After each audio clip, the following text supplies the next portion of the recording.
ಆತ್ಮೀಯ ಕನ್ನಡಿಗರೇ ನಮಸ್ಕಾರ. ಕರ್ನಾಟಕ ರಕ್ಷಣಾ ವೇದಿಕೆ ಟಿ.ಎನ್. ನಾರಾಯಣಗೌಡರ ನಾಯಕತ್ವದಲ್ಲಿ ಡಿಸೆಂಬರ್ 27ರಂದು ಒಂದು ಅದ್ಭುತವಾದ ಹೋರಾಟವನ್ನು ಇಡೀ ರಾಜ್ಯದಲ್ಲಿ ಮಾಡಿದಂಥದ್ದು. ಅದಕ್ಕೆ ಇವತ್ತು 31 ಜಿಲ್ಲೆಯಲ್ಲಿ ಕನ್ನಡದ ನಾಮಫಲಕ ಎಲ್ಲೋದ್ರೂ ರಾರಾಡಿಸ್ತಿದೆ. ಅದು ಇವತ್ತು ರಕ್ಷಣಾ ವೇದಿಕೆ ಮತ್ತು ನಾರಾಯಣಗೌಡರ ದಿಟ್ಟತನದ ಹೋರಾಟದ ಪ್ರತಿಫಲ. ಹಾಗಾಗಿ ರಕ್ಷಣಾ ವೇದಿಕೆ ಮತ್ತೊಂದು ಹೋರಾಟವನ್ನು ಕೈಗೆತ್ತಿಕೊಳ್ತಾ ಇದೆ. ಅದು ನಾರಾಯಣಗೌಡರ ನಾಯಕತ್ವದಲ್ಲಿ ಜುಲೈ 1ನೇ ತಾರೀಕು 31 ಜಿಲ್ಲೆಯಲ್ಲಿ ಶಾಂತಿಯುತವಾದ ಒಂದು ಬೃಹತ್ತಾದಂಥ ಹೋರಾಟವನ್ನು ನಾರಾಯಣಗೌಡರ ನಾಯಕತ್ವದಲ್ಲಿ ಕೈಗೆತ್ತಿಕೊಳ್ತಾ ಇದ್ದೀವಿ. ಹಾಗಾಗಿ ಬೆಂಗಳೂರು ಜಿಲ್ಲೆಯಲ್ಲೂ ಕೂಡ ಫ್ರೀಡಂ ಪಾರ್ಕ್ನಲ್ಲಿ ನಾವೆಲ್ಲರೂ ಕೂಡ ಹೋರಾಟಕ್ಕೆ ಸಜ್ಜಾಗಿದ್ದೀವಿ, ಬೆಂಗಳೂರಿನ ಕಾರ್ಯಕರ್ತರು.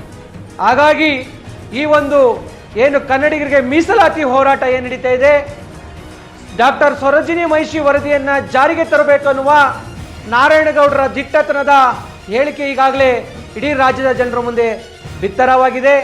ಹಾಗಾಗಿ ಸರ್ಕಾರ ಕೂಡಲೇ ನಮ್ಮ ಹೋರಾಟವನ್ನು ಪರಿಗಣಿಸಿ ಏನು ಡಾಕ್ಟರ್ ಸರೋಜಿನಿ ಮಹಿಷಿ ವರದಿ ಜಾರಿಗೆ ತರುವುದರ ಮುಖಾಂತರ ಕನ್ನಡಿಗರಿಗೆ ಉದ್ಯೋಗದಲ್ಲಿ ಮೀಸಲಾತಿಯನ್ನು ನೀಡುವಂಥ ಕೆಲಸವನ್ನು ಸರ್ಕಾರ ಕೈಗೆತ್ಕೊಬೇಕಾಗಿದೆ.